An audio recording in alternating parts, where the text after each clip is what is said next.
Carta de Paulo aos Efésios. Efésios 1. Eu, Paulo, apóstolo de Cristo Jesus pela vontade de Deus, escrevo esta carta ao povo de Deus da cidade de Éfeso, o povo que é fiel por estar unido com Cristo Jesus.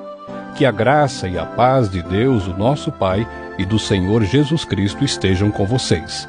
Agradeçamos ao Deus e Pai do nosso Senhor Jesus Cristo, pois Ele nos tem abençoado por estarmos unidos com Cristo, dando-nos todos os dons espirituais do mundo celestial. Antes da criação do mundo, Deus já nos havia escolhido para sermos dele por meio da nossa união com Cristo, a fim de pertencermos somente a Deus e nos apresentarmos diante dele sem culpa. Por causa do seu amor por nós, Deus já havia resolvido que nos tornaria seus filhos por meio de Jesus Cristo, pois este era o seu prazer e a sua vontade. Portanto, louvemos a Deus pela sua gloriosa graça, que Ele nos deu gratuitamente por meio do seu querido Filho. Pois pela morte de Cristo na cruz, nós somos libertados, isto é, os nossos pecados são perdoados. Como é maravilhosa a graça de Deus, que Ele nos deu com tanta fartura. Deus, em toda a sua sabedoria e entendimento, fez o que havia resolvido e nos revelou o plano secreto que tinha decidido realizar por meio de Cristo. Esse plano é unir, no tempo certo, debaixo da autoridade de Cristo, tudo o que existe no céu e na terra. Todas as coisas são feitas de acordo com o plano e com a decisão de Deus. De acordo com a sua vontade e com aquilo que ele havia resolvido desde o princípio, Deus nos escolheu para sermos o seu povo por meio da nossa união com Cristo. Portanto, digo que nós, que fomos os primeiros a pôr a nossa esperança em Cristo, louvemos a glória de Deus. A mesma coisa aconteceu também com vocês. Quando ouviram a verdadeira mensagem, a boa notícia que trouxe para vocês a salvação, vocês creram em Cristo. E Deus pôs em vocês a sua marca de proprietário quando lhes deu o Espírito Santo que ele havia prometido. O Espírito Santo é a garantia de que receberemos o que Deus prometeu ao seu povo, e isso nos dá certeza de que Deus dará liberdade completa aos que são seus. Portanto, louvemos a sua glória. Por isso, desde que ouvi falar da fé que vocês têm no Senhor Jesus e do amor que vocês têm por todos os irmãos na fé, não paro de agradecer a Deus por causa de vocês. Eu sempre lembro de vocês nas minhas orações. E peço ao Deus do nosso Senhor Jesus Cristo, o Pai glorioso, que dê a vocês o seu Espírito, o Espírito que os tornará sábios e revelará Deus a vocês, para que assim vocês o conheçam como devem conhecer. Peço que Deus abra a mente de vocês para que vejam a luz dele e conheçam a esperança para a qual ele os chamou. E também para que saibam como são maravilhosas as bênçãos que ele prometeu ao seu povo, e como é grande o seu poder que age em nós, os que cremos nele. Esse poder que age em nós é a mesma força poderosa que ele usou quando ressuscitou Cristo e fez com que ele se sentasse ao seu lado direito no mundo celestial. Cristo reina sobre todos os governos celestiais, autoridades, forças e poderes. Ele tem um título que está acima de todos os títulos das autoridades que existem neste mundo e no mundo que há de vir. Deus colocou todas as coisas debaixo da autoridade de Cristo e deu Cristo à Igreja como o único Senhor de tudo. A Igreja é o corpo de Cristo. Ela completa Cristo, o qual completa todas as coisas em todos os lugares. Efésios 2. Antigamente, por terem desobedecido a Deus e por terem cometido pecados, vocês estavam espiritualmente mortos. Naquele tempo, vocês seguiam o mau caminho deste mundo e faziam a vontade daquele que governa os poderes espirituais do espaço, o espírito que agora controla os que desobedecem a Deus. De fato, todos nós éramos como eles e vivíamos de acordo com a nossa natureza humana, fazendo o que o nosso corpo e a nossa mente queriam. Assim, porque somos seres humanos como os outros, nós também estávamos destinados a sofrer o castigo de Deus. Mas a misericórdia de Deus é muito grande, e o seu amor por nós é tanto que, Quando estávamos espiritualmente mortos por causa da nossa desobediência, Ele nos trouxe para a vida que temos em união com Cristo. Pela graça de Deus, vocês são salvos. Por estarmos unidos com Cristo Jesus, Deus nos ressuscitou com Ele para reinarmos com Ele no mundo celestial. Deus fez isso para mostrar em todos os tempos do futuro a imensa grandeza da sua graça, que é nossa por meio do amor que Ele nos mostrou por meio de Cristo Jesus. Pois pela graça de Deus, vocês são salvos por meio da fé. Isso não vem de vocês, mas é um presente dado por Deus. A salvação não é o resultado dos esforços de vocês, portanto ninguém pode se orgulhar de tê-la, pois foi Deus quem nos fez o que somos agora. Em nossa união com Cristo Jesus, Ele nos criou para que fizéssemos as boas obras que Ele já havia preparado para nós. Lembrem que vocês, os não-judeus, eram chamados de incircuncidados pelos judeus, que chamam a si mesmos de circuncidados por praticar a circuncisão. Lembrem do que vocês eram no passado. Naquele tempo, vocês estavam separados de Cristo. Eram estrangeiros e não pertenciam ao povo escolhido de Deus.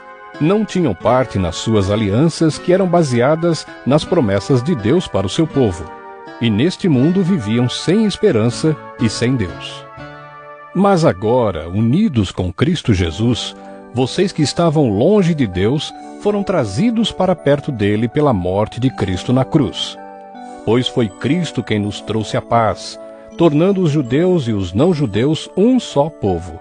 Por meio do sacrifício do seu corpo, ele derrubou o muro de inimizade que separava os judeus dos não-judeus. Ele acabou com a lei, juntamente com os seus mandamentos e regulamentos. E dos dois povos formou um só povo, novo e unido com ele. Foi assim que ele trouxe a paz.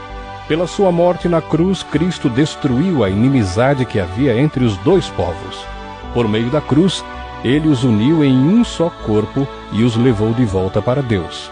Assim, Cristo veio e anunciou a todos a boa notícia de paz, tanto a vocês, os não-judeus, que estavam longe de Deus, como aos judeus, que estavam perto dele. É por meio de Cristo que todos nós, judeus e não-judeus, podemos ir, pelo poder de um só Espírito, até a presença do Pai. Portanto, vocês, os não-judeus, não são mais estrangeiros nem visitantes. Agora vocês são cidadãos que pertencem ao povo de Deus e são membros da família dele. Vocês são como um edifício e estão construídos sobre o alicerce que os apóstolos e os profetas colocaram. E a pedra fundamental desse edifício é o próprio Cristo Jesus. Ele mantém o edifício todo bem firme e faz com que cresça como um templo dedicado ao Senhor.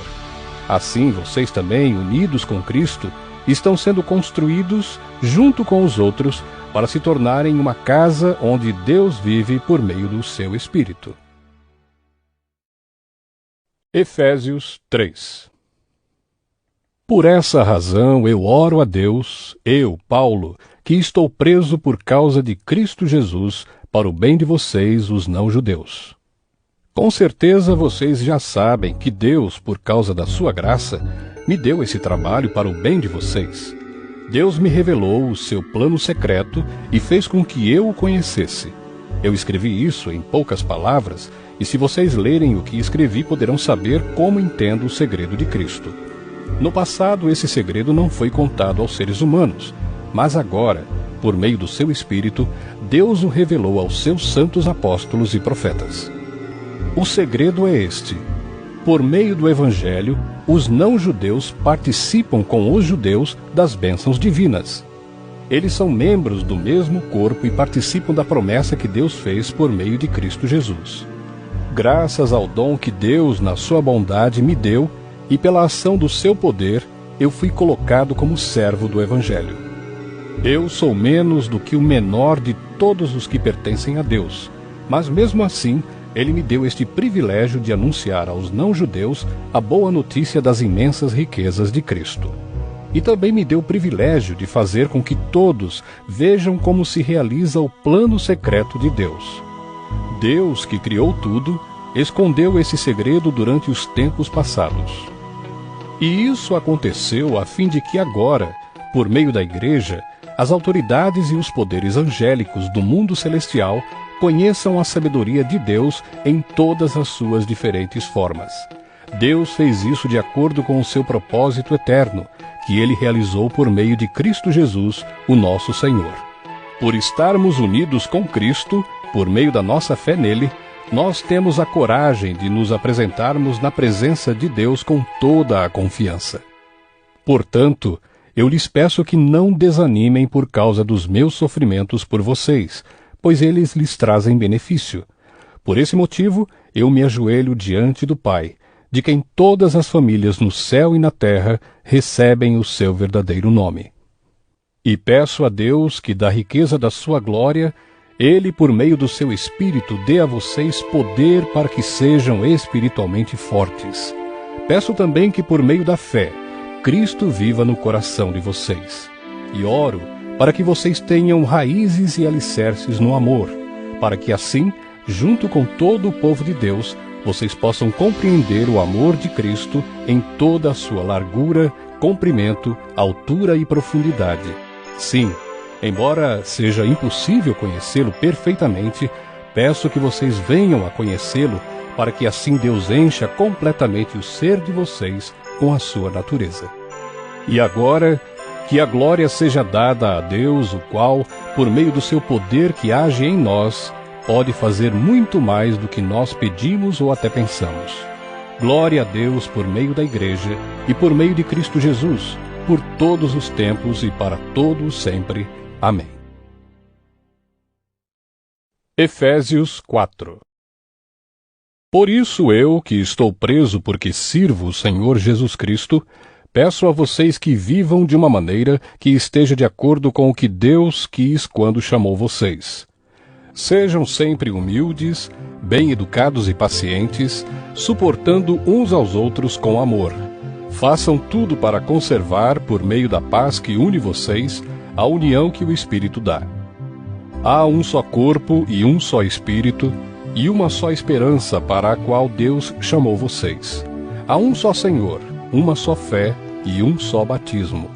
E há somente um Deus e Pai de todos, que é o Senhor de todos, que age por meio de todos e está em todos. Porém, cada um de nós recebeu um dom especial, de acordo com o que Cristo deu, como dizem as Escrituras Sagradas. Quando ele subiu aos lugares mais altos, levou consigo muitos prisioneiros e deu dons às pessoas. O que quer dizer ele subiu? Quer dizer que ele também desceu até os lugares mais baixos da terra, isto é, até o mundo dos mortos. Assim, quem desceu é o mesmo que subiu acima e além dos céus, para encher todo o universo com a sua presença. Foi ele quem deu dons às pessoas. Ele escolheu alguns para serem apóstolos, outros para profetas, outros para evangelistas e ainda outros para pastores e mestres da igreja. Ele fez isso para preparar o povo de Deus para o serviço cristão, a fim de construir o corpo de Cristo. Desse modo, todos nós chegaremos a ser um na nossa fé e no nosso conhecimento do Filho de Deus, e assim seremos pessoas maduras e alcançaremos a altura espiritual de Cristo. Então não seremos mais como crianças, arrastados pelas ondas e empurrados por qualquer vento de ensinamentos de pessoas falsas. Essas pessoas inventam mentiras e por meio delas levam outros para caminhos errados. Pelo contrário, falando a verdade com espírito de amor, cresçamos em tudo até alcançarmos a altura espiritual de Cristo, que é a cabeça. É Ele quem faz com que o corpo todo fique bem ajustado e todas as partes fiquem ligadas entre si por meio da união de todas elas. E assim, cada parte funciona bem, e o corpo todo cresce e se desenvolve por meio do amor. Portanto, em nome do Senhor, eu digo e insisto no seguinte: não vivam mais como os pagãos, pois os pensamentos deles não têm valor, e a mente deles está na escuridão. Eles não têm parte na vida que Deus dá porque são completamente ignorantes e teimosos. Eles perderam toda a vergonha e se entregaram totalmente aos vícios. Eles não têm nenhum controle e fazem todo tipo de coisas indecentes. mas não foi essa a maneira de viver que vocês aprenderam como seguidores de Cristo. Com certeza vocês ouviram falar dele e, como seus seguidores, aprenderam a verdade que está em Jesus. Portanto, abandonem a velha natureza de vocês, que fazia com que vocês vivessem uma vida de pecados e que estava sendo destruída pelos seus desejos enganosos. É preciso que o coração e a mente de vocês sejam completamente renovados.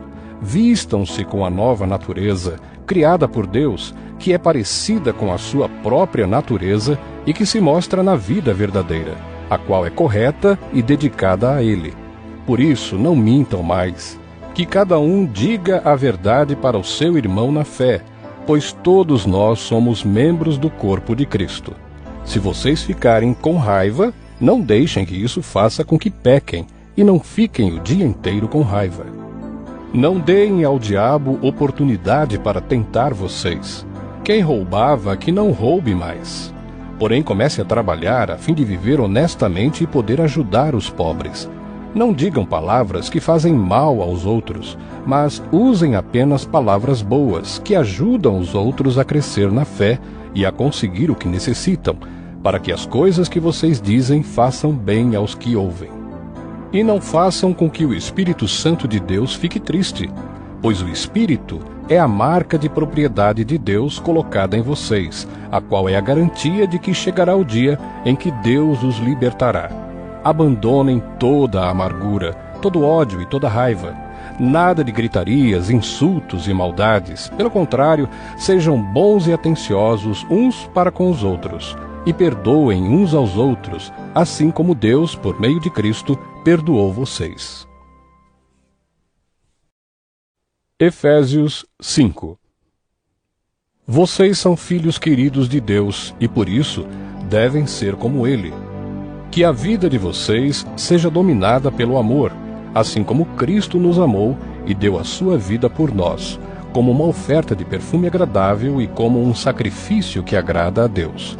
Vocês fazem parte do povo de Deus, portanto, qualquer tipo de imoralidade sexual, indecência ou cobiça não pode ser nem mesmo assunto de conversa entre vocês. Não usem palavras indecentes, nem digam coisas tolas ou sujas, pois isso não convém a vocês. Pelo contrário, digam palavras de gratidão a Deus. Fiquem certos disto: jamais receberá uma parte no reino de Cristo e de Deus qualquer pessoa que seja imoral, indecente ou cobiçosa, pois a cobiça é um tipo de idolatria. Não deixem que ninguém engane vocês com conversas tolas, pois é por causa dessas coisas que o castigo de Deus cairá sobre os que não obedecem a Ele. Portanto, não tenham nada a ver com esse tipo de gente. Antigamente vocês mesmos viviam na escuridão, mas agora que pertencem ao Senhor, vocês estão na luz.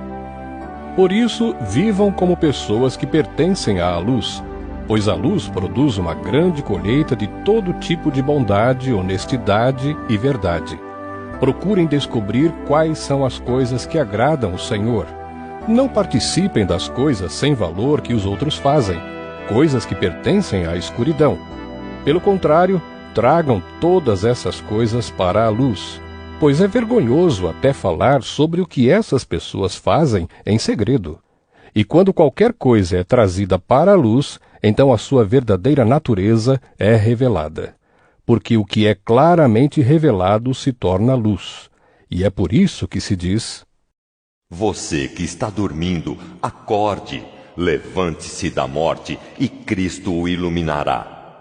Portanto, prestem atenção na sua maneira de viver. Não vivam como os ignorantes, mas como os sábios. Os dias em que vivemos são maus, por isso aproveitem bem todas as oportunidades que vocês têm. Não hajam como pessoas sem juízo, mas procurem entender o que o Senhor quer que vocês façam. Não se embriaguem, pois a bebida levará vocês à desgraça, mas encham-se do Espírito de Deus. Animem uns aos outros com salmos, hinos e canções espirituais. Cantem de todo o coração hinos e salmos ao Senhor. Em nome do nosso Senhor Jesus Cristo, agradeçam sempre todas as coisas a Deus, o Pai. Sejam obedientes uns aos outros, pelo respeito que têm por Cristo. Esposa, obedeça ao seu marido, como você obedece ao Senhor, pois o marido tem autoridade sobre a esposa, assim como Cristo tem autoridade sobre a igreja. E o próprio Cristo é o Salvador da igreja, que é o seu corpo. Portanto, assim como a igreja é obediente a Cristo, assim também a esposa deve obedecer em tudo ao seu marido. Marido, ame a sua esposa, assim como Cristo amou a igreja e deu a sua vida por ela. Ele fez isso para dedicar a igreja a Deus, lavando-a com água e purificando-a com a sua palavra. E fez isso para também poder trazer para perto de si a igreja em toda a sua beleza, pura e perfeita, sem manchas ou rugas ou qualquer outro defeito. O homem deve amar a sua esposa assim como ama o seu próprio corpo. O homem que ama a sua esposa ama a si mesmo, porque ninguém odeia o seu próprio corpo. Pelo contrário, cada um alimenta e cuida do seu corpo como Cristo faz com a igreja, pois nós somos membros do corpo de Cristo. Como dizem as Escrituras Sagradas, é por isso que o homem deixa o seu pai e a sua mãe para se unir com a sua esposa, e os dois se tornam uma só pessoa. Há uma verdade imensa revelada nessa passagem das Escrituras, e eu entendo que ela está falando a respeito de Cristo e da igreja. Mas também está falando a respeito de vocês. Cada marido deve amar a sua esposa como ama a si mesmo, e cada esposa deve respeitar o seu marido. Efésios 6. Filhos, o dever cristão de vocês é obedecer ao seu pai e à sua mãe, pois isso é certo. Como dizem as Escrituras, respeite o seu pai e a sua mãe. E esse é o primeiro mandamento que tem uma promessa, a qual é: faça isso a fim de que tudo corra bem para você e você viva muito tempo na terra. Pais, não tratem os seus filhos de um jeito que faça com que eles fiquem irritados. Pelo contrário, vocês devem criá-los com a disciplina e os ensinamentos cristãos. Escravos, obedeçam com medo e respeito àqueles que são seus donos aqui na terra. E façam isso com sinceridade, como se estivessem servindo a Cristo. Não obedeçam aos seus donos só quando eles estiverem vendo vocês, somente para conseguir a aprovação deles. Mas, como escravos de Cristo, façam de todo o coração o que Deus quer. Trabalhem com prazer, como se vocês estivessem trabalhando para o Senhor e não para pessoas. Lembrem que cada pessoa, seja escrava ou livre, será recompensada pelo Senhor de acordo com o que fizer. Donos de escravos, tratem os seus escravos também com respeito e parem de ameaçá-los com castigos. Lembrem que vocês e os seus escravos pertencem ao mesmo Senhor que está no céu, o qual trata a todos igualmente. Para terminar, tornem-se cada vez mais fortes, vivendo unidos com o Senhor e recebendo a força do seu grande poder. Vistam-se com toda a armadura que Deus dá a vocês para ficarem firmes contra as armadilhas do diabo. Pois nós não estamos lutando contra seres humanos, mas contra as forças espirituais do mal que vivem nas alturas, isto é, os governos, as autoridades e os poderes que dominam completamente este mundo de escuridão. Por isso peguem agora a armadura que Deus lhes dá. Assim, quando chegar o dia de enfrentarem as forças do mal, vocês poderão resistir aos ataques do inimigo e, depois de lutarem até o fim, vocês continuarão firmes, sem recuar. Portanto, estejam preparados. Usem a verdade como cinturão. Vistam-se com a couraça da justiça e calcem como sapatos a prontidão para anunciar a boa notícia de paz. E levem sempre a fé como escudo, para poderem se proteger de todos os dardos de fogo do maligno. Recebam a salvação como capacete e a palavra de Deus como a espada que o Espírito Santo lhes dá. Façam tudo isso orando a Deus e pedindo a ajuda dele. Orem sempre, guiados pelo Espírito de Deus. Fiquem alertas, não desanimem e orem sempre por todo o povo de Deus. E orem também por mim, a fim de que Deus me dê a mensagem certa para que, quando eu falar, fale com coragem e torne conhecido o segredo do Evangelho. Eu sou embaixador a serviço desse Evangelho, embora esteja agora na cadeia. Portanto, orem para que eu seja corajoso e anuncie o Evangelho como devo anunciar. Tíquico, nosso querido irmão e fiel servo no trabalho do Senhor, lhes dará todas as notícias a meu respeito para que vocês possam saber como estou passando. Eu estou enviando a vocês para que ele conte como todos nós aqui estamos passando, a fim de que vocês fiquem animados com as informações que ele vai dar. Que Deus, o Pai, e o Senhor Jesus Cristo deem a todos os irmãos paz e amor com fé, e que a graça de Deus esteja com todos os que amam o nosso Senhor Jesus Cristo com um amor que não tem fim.